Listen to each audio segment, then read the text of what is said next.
Good evening. My name is Yussif Chibsah, a licensed intermediary of Club Consult Africa. My consultancy was in charge of the transfer of Kwame Bonsu from Kotoko to Esperance last August 2019. This transfer for the past 2-3 days has generated a lot of controversies, and from the part of Club Consult Africa, I would like to clear the air as to what happened, what really transpired from the beginning of the transfer till now. If I recall very well, or if we all recall, as far back as last August 2019, we presented Kwame Bonsu to Esperance through a partner of mine in Tunisia called Slim. We showed them his videos, they showed interest. The scouting department followed up to check up on one or two things concerning this incident that happened in Sweden. Finally, we came to an agreement. They made a proposal to Kotoko. I got in touch with Kotoko. I requested for a mandate, which they did. We agreed on a fee to be paid to me if the deal goes through. So we seek permission. They granted us the permission. I flew to Tunisia with Kwame Bonsu. We went there right from the airport. Esperance took us straight to the hospital for Kwame to start his medicals. So we did the medicals. I think the first day we spent almost the whole day with the medicals. We couldn't finish. So the next morning we continued until the medicals was over. Then we went through the contract and then it was signed. Per the contract, Kotoko was entitled to $150,000 as a transfer fee. So Kotoko decided that they have bad experience with North African clubs when it comes to payment. So they would rather prefer to have full payment before they release his ITC, which I communicated to Esperance, but they said no, that has not been the normal practice in football, which I agree. Most transfers, ITCs are sent before payment is done, because most times it's just on few occasions that you get full payment done at once. Most times the payments are done in installments.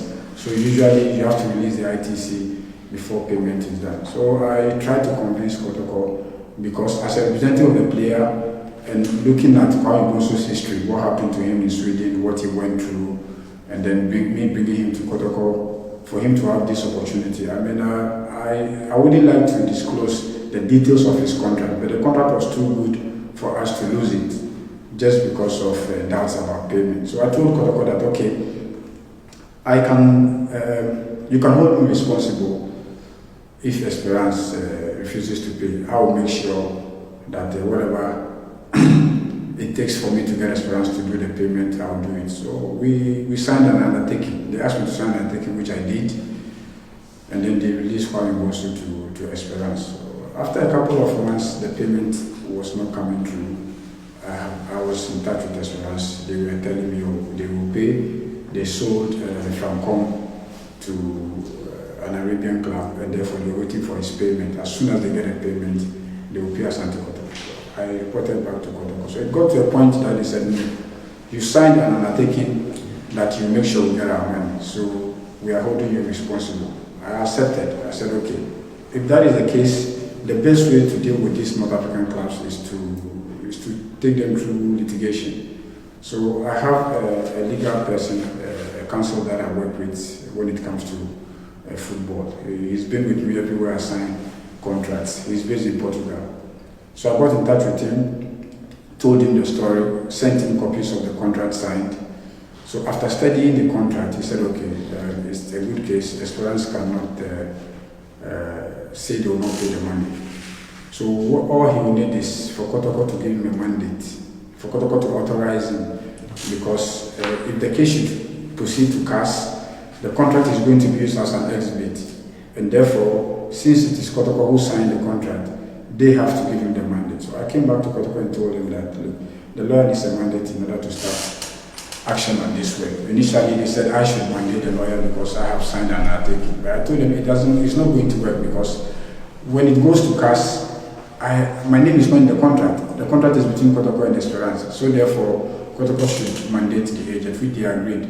So I made the lawyer to come down to Ghana, just to meet Kotoko in person, so they will get to see each other, and then we take it from there. When he arrived, Kotoko wanted him to come to Accra, to Kumasi, but he said unfortunately he cannot come to Kumasi. He wants to stay in Accra and transact everything because he has just 2 days to go back to Portugal. So on the last day before his departure, Nana Kwame Dankwa and Safoduku were able to get him the mandate. So Nana Kwame Dankwa came to the airport, met him there, and then gave him the authorization. So as soon as he went back to Portugal, he set the ball rolling. He wrote to Esperance demanding payment for Kotoko. So upon receipt of the letter from the lawyer, Esperance wrote to Kotoko for their account details so that they will effect payment. When Kotoko received the email from Esperance, they then wrote to the agent in Portugal. But before that, after the authorization, we discussed about the legal fees, how much was involved. The lawyer said 10%, which we pleaded with him. We ended up with 7.5%. So Kotoko said, I should pay because I have signed an undertaking. I told them, look, it is true I have signed an undertaking. I accept responsibility for that. But that doesn't mean that they should leave everything on my shoulders. I mean, I'm trying my possible best to help this thing, to solve this issue. So if that is the case, okay, let's split the payment. We share 50-50 to pay the legal fees. They agreed, but they told me they will have to report to executive chairman for his confirmation before. So after a couple of days, they came back to me and said that they are not going to pay part of the legal fees. So it's entirely up to me since I have signed an undertaking.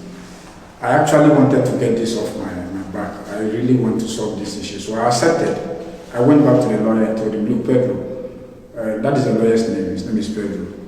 Kotoko is not paying the legal fees. They've left it up to me. I have accepted responsibility because I have signed an undertaking. So please, let me just pay 5% for you to proceed. He said, okay, Yussif, no problem. He agreed.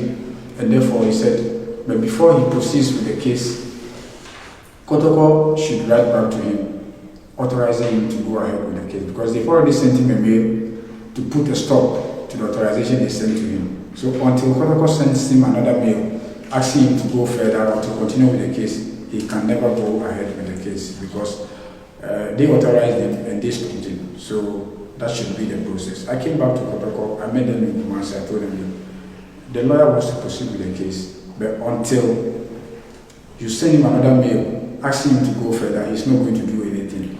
They said, no, I should tell him to go ahead. I said, it's not going to work because you guys sent him a mail, official mail, stopping him. So you have to send him another mail to ask him to go ahead with the case. You can even state in the mail that Kotoko is not responsible for his fees. I will be responsible. I will be liable to pay his fees. Just send him the mail so that he could go ahead. They promised that they were going to send the mail, but they never did. So after about, let's say, a couple of weeks, Nana Jemimi, he called me and said they have decided to handle the case to Ashford Kotoko because he has never handled such case for them when they had an issue with CX. I told Koka to inform me as soon as you get to know. And then Akoto told me that Ashford is charging 10%. So honestly, I told him I'm not going to accept 10% because I was able to get Pedro, the Portuguese lawyer, to accept 5%. So if they want Ashford to take on the case, I have no problem with that, but I am going to pay only 5%. I will not pay more than the charge that the Portuguese lawyer is asking me to pay.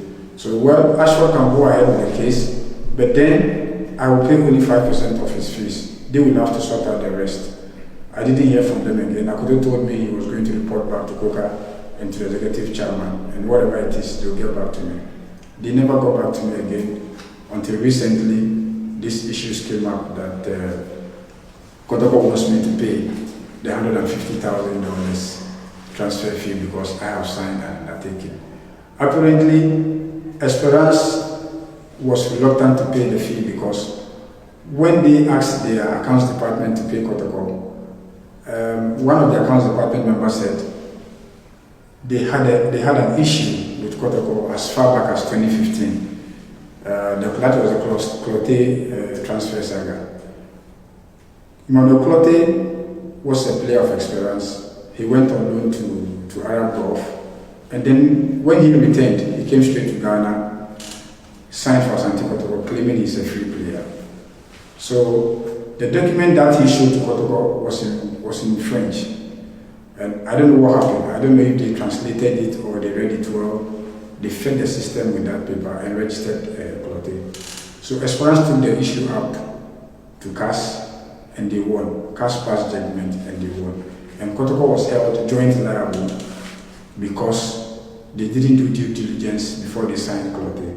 So and when we are held joint liable in such cases, CAS or FIFA doesn't really care who pays the money. Either Cloté pays the whole amount, or Cloté together with Asante Kotoko pays the whole amount, or Asante Kotoko pays alone. So the judgment was there. Kotoko had the opportunity to appeal. I don't know if they did or they did late, because when I spoke to Asafo, who was then the legal person, when the transfer took place, when Bonsu's transfer took place, he said they did the appeal at that time, but the appeal was late, so it wasn't possible. It didn't get nowhere. So this was the main reason why Esperance was reluctant to pay the money. They wrote to Kotoko telling them that, look, you owe us $180,000, and therefore it's either you pay us that money and then we pay you Bonsu's money, or we strike the difference and then you pay us $30,000. But then Kotoko was not ready. They kept insisting that since I have signed an undertaking, I have to pay the money or get their money for them. It was not making sense for me, sorry for my word. But then I got back to Esperance. The vice president, Walid, is a very good friend. I said, Walid, why are you doing this to me? He said, Yussif, it is not in his powers. The board have decided that it's either Kotoko pays the $180,000 and then Esperance pays for the transfer of Bonsu, or they strike the difference and Kotoko must balance them. So they wrote to FIFA that, look, we had this case in 2015. Judgment was passed in our favor, but Kotoko failed to pay the money. So FIFA wrote back to Kotoko, instructing them to pay the money or they face punishment, that is demotion. And the deadline for the payment was yesterday, the 19th of March. So as we speak now, I don't know if Kotoko really responded to that letter, if they've been able to sort things out with Esperance. I spoke last night with the vice president of Esperance, but he couldn't give me much details. All he told me was FIFA has written to Kotoko for them to pay the money. So it is not true that I am preventing Esperance to pay Bonsu's transfer, or I should be liable for the payment of Bonsu's transfer. In actual sense, indirectly, Esperance is paying Bonsu's transfer. The only difference is that it's either Kotoko pays the $180,000 and then Esperance pays the $150,000, or they strike the difference. In either way, the transfer fee of Bonsu is being paid by Esperance. So the rumors going out that I have taken Bonsu away to Esperance and Kotoko is losing, they are not getting their money, it's not true. I really feel sorry. I sympathize with Kotoko in this situation. It's very unfortunate. But personally, I wasn't also aware about Cloté's issue. If they had told me that there was an issue like that, I would never have signed the undertaking. I signed the undertaking in the interest of my player and in the interest of Kotoko, because I knew the legal means to force Esperance to pay the money if they had failed or they had refused to pay. That is why I was so confident of myself to sign that undertaking with Kotoko before the transfer went through. So this is the whole issue, Sadiq. I have not done anything wrong. I really feel sorry for the club for this situation. But please, people should not blame me. I have not done anything wrong. I did the best for my player and the best for Kotoko. At least I didn't know there was a debt of $180,000 that Kotoko was supposed to settle with Esperance. And that is why all this issue is up. There has been a lot of rumors and stories that I personally have benefited from this transfer. Some are even saying that Esperance they've paid a lot of money to me as agency fee, and because of that, I'm not doing any effort to get Kotoko to get their money. These are all false. I have not benefited €1 or $1 from this transfer. I have not taken any commission from Asante Kotoko or from Esperance. Nothing, no money at all. Even when I bought Kwame Bonsu and other players to Kotoko, I never got a penny, a CD. I sympathize with the club. I do everything for the club because it's a club that I love, and I feel like giving back to the club. And therefore, people shouldn't think that I'm selfish or I'm thinking about myself. They can make reference and ask the current management if I have ever taken a penny from them for all the services that I've been rendering to them. I have not taken nothing. Even though I'm entitled to 20% of the transfer fee, I have not taken nothing from Asante Kotoko.